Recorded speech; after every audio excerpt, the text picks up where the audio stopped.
Hello student, आज हम सभी त्रिकोणमिति सर्वसमीकरणों के बारे में अध्ययन करेंगे। उसके पहले हम लोगों ने पिछले वीडियो में पूरक कोणों के त्रिकोणमिति अनुपात, कोटपूरक कोणों के त्रिकोणमिति अनुपात और माइनस थीटा के कोण के त्रिकोणमिति अनुपात हम लोगों ने पढ़ा था, जिसका अध्ययन आप लोगों ने किया होगा। आज हम लोग पढ़ेंगे त्रिकोणमितीय सर्वसमीकरण, ट्रिग्नोमेट्रिक आइडेंटिटीज। त्रिकोणमितीय सर्वसमीकरण क्या होती हैं? त्रिकोणमितीय अनुपातों से संबंधित सर्वसमीकरण को हम क्या कहते हैं? त्रिकोणमितीय सर्वसमीकरण कहते हैं। सर्वसमीकरण और समीकरण में हम अंतर जानते हैं। समीकरण वह होता है, समीकरण केवल किसी निश्चित मान के लिए संतुष्ट होता है, लेकिन सर्वसमीकरण प्रत्येक मान के लिए संतुष्ट होती है। प्रत्येक मान के लिए दोनों पक्ष बराबर होते हैं।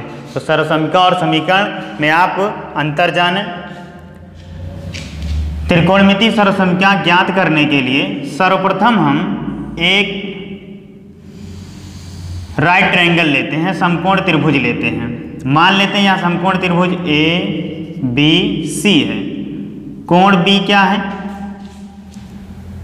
समकोण है। और यह जो कोण C है, इसको हम मान लेते हैं क्या है? थीटा एंगल है। तो इसमें पाइथागोरस की प्रमेय लागू करते हैं। पाइथागोरस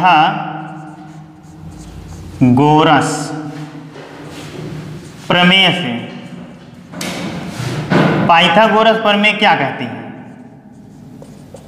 कर्ण का वर्ग बराबर लंब का वर्ग धन आधार का वर्ग। 90 अंश के सामने की भुजा हमेशा क्या होती है? कर्ण होती है। तो AC का वर्ग ये बराबर किसके होगा? AB के वर्ग और प्लस BC के वर्ग के। समकोण बनाने वाली शेष दोनों भुजाओं के वर्गों के योगफल के बराबर होता है कर्ण का वर्ग। दोनों पक्षों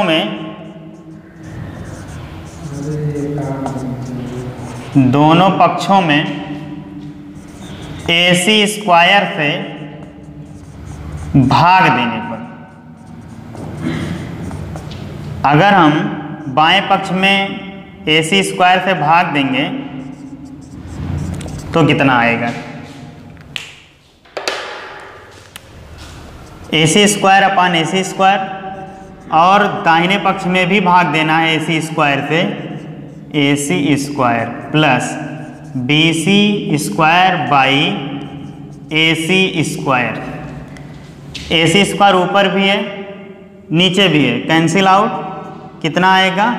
1 इक्वल टू, इसे हम लिख सकते हैं AB बाई AC का whole square plus BC by AC का होल स्क्वायर।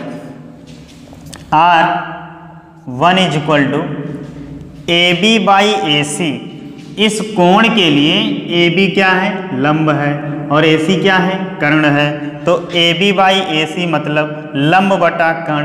लंब बटा कर्ण क्या होता है? त्रिकोणमितीय अनुपात साइन के बराबर होता है। तो यहाँ एंगल थीटा है तो साइन थीटा, स्क्वायर लगा तो sine square theta, plus BC अपान AC।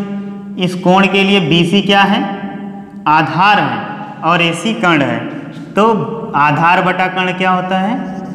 काश थीटा, तो काश स्क्वायर थीटा को सीधा करके हम लिख सकते हैं sine square theta plus cos square theta this equal to 1। ये हमारा एक आइडेंटिटी मिल जाएगा, sine square theta plus cos square theta this equal to 1। अब यहाँ पे कोई भी कोण हो, अगर साइन और काश के वर्गों का योग दिया गया हो तो उसकी वैल्यू क्या होगी? 1 होगी। चाहे यहाँ पे sine square 90 plus cos square 90, उसका भी मान 1 होगा। Sine square 30 plus cos square 30, वो भी किसके बराबर होगा? 1 के बराबर होगा। इसी प्रकार से कितना भी बड़ा एंगल होगा उसकी वैल्यू क्या होगी? 1 के इक्वल होगी। यहाँ से अगर हम पक्षांतर करें तो साइन स्क्वायर थीटा की वैल्यू क्या होगी? कॉस स्क्वायर थीटा इधर जाएगा, क्या होगा? 1 माइनस कास स्क्वायर थीटा। तो साइन स्क्वायर थीटा किसके बराबर होगा? 1 माइनस कास स्क्वायर थीटा के। इसी प्रकार से कास स्क्वायर थीटा की वैल्यू निकालें तो साइन स्क्वायर थीटा क्या होगा? माइनस हो जाएगा 1 माइनस साइन स्क्वायर थीटा। ये भी हम याद रखेंगे। ये दो इक्वेशन, इसी आइडेंटिटी से हमें ये दो आइडेंटिटी मिली है। अगर कहीं पे भी साइन स्क्वायर थीटा की वैल्यू ज्ञात करना होगा तो हम 1 माइनस कास स्क्वायर थीटा लगाएंगे।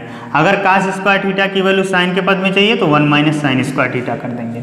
ये हम ध्यान देंगे। इसी से ही हम आगे 6 इक्वेशन और बनाएंगे, 6 सर्व समीकरण और निकालते हैं। क्या करते हैं, इसको समीकरण नंबर 1 मान लेते हैं।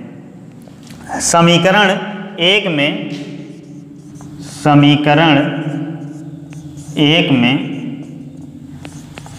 कास स्क्वायर थीटा से भाग देने पर जब इसमें हम भाग देते हैं कास स्क्वायर थीटा से तो sine square theta upon cos square theta plus cos square theta upon sine square theta this equal to 1 by cos square theta. और साइन अपान कास क्या होता है? टैन होता है। दोनों का स्क्वायर लगा क्या हो जाएगा? टैन स्क्वायर थीटा प्लस यहाँ पे कास स्क्वायर थीटा से भाग दिया गया है तो यहाँ भी कास ही रहेगा। तो कास स्क्वायर थीटा से कास स्क्वायर थीटा कैंसिल हो जाएगा। 1 is equal to 1 by cos square theta this equal to क्या होता है? Sec square theta. तो यहाँ से sec square theta is equal to क्या मिल जाएगा हमें? Sec square theta is equal to 1 plus tan square theta. ये सर्व समीकरण हम याद रखेंगे। यहीं से हम 2 समीकरण और निकाल सकते हैं। क्या होगा? Sec square theta minus tan square theta this equal to 1। इसको इधर ले आएंगे तो माइनस हो जाएगा। एक और सर्व समीकरण मिल सकती है, केवल अगर हम टैन स्क्वायर थीटा की वैल्यू निकालें, tan square theta is equal to ये इधर आएगा क्या हो जाएगा? माइनस हो जाएगा सेक स्क्वायर थीटा माइनस 1। ये 2 समीकरण और मिल जाएंगे हमें, सर्व समीकरण मिल जाएंगे। देखिए समीकरण को हम सर्व समीकरण कह सकते हैं, लेकिन जरूरी नहीं कि सर्व समीकरण जो है समीकरण हो। ये अंतर हम जाने सर्व समीकरण और समीकरण में। यहीं से हम 3 इक्वेशन और निकालेंगे। इसी समीकरण 1 में अभी क्या किया गया था? कास स्क्वायर थीटा से भाग दिया गया था। अब की बार क्या करेंगे? साइन स्क्वायर थीटा से क्या करेंगे? भाग दे देंगे। अगर हम साइन स्क्वायर थीटा से भाग देंगे समीकरण 1 में, साइन स्क्वायर थीटा, तो साइन स्क्वायर थीटा क्या हो जाएगा? कैंसिल हो जाएगा। कितना आएगा? यहाँ पे 1 मिल जाएगा हमें। 1 plus cos square theta upon sine theta. Cos upon sine क्या होता है? कॉट होता है। तो यहाँ हो जाएगा cot square theta equal to 1 upon sine क्या होता है? कॉसेक होता है। तो cosec square theta or cosec square theta equal to 1 plus cot square theta. ये सर्व समीकरण मिल जाएगी हमें। यहीं से 2 सर्व समीकरण और हम पक्षांतर करके निकाल सकते हैं। अगर हम काट स्क्वायर थीटा की वैल्यू निकालें तो 1 इधर जाएगा क्या होगा? माइनस हो जाएगा कॉसेक स्क्वायर थीटा माइनस 1। और अगर इसको इधर ले जाते हैं cosec square theta minus cot square theta this equal to क्या मिल जाएगा? 1 मिलेगा। ये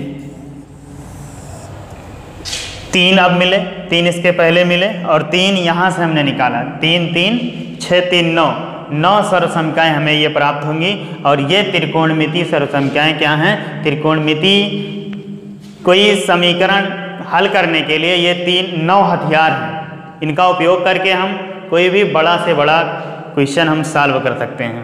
तो आज हम लोगों ने सीखा क्या? त्रिकोणमितीय सर्वसंख्याएं। त्रिकोणमितीय अनुपातों से संबंधित सर्वसंख्या को हम त्रिकोणमितीय सर्वसंख्या कहते हैं। ये बहुत ही महत्वपूर्ण है। Sine square theta plus cos square theta this equal to 1, ये पहला था। और दूसरा sec square theta is equal to 1 plus tan square theta. और तीसरा क्या है? Cosec square theta is equal to 1 plus cot square theta. इन्हीं तीनों से हम 9 प्राप्त किए हैं। बाकी इनका हम क्वेश्चन में उपयोग करेंगे। धन्यवाद। में एजुकेशनल वीडियोज और लाइव टेस्ट के लिए हमारे चैनल को सब्सक्राइब करें तथा घंटी के निशान को दबाएं ताकि नई नोटिफिकेशन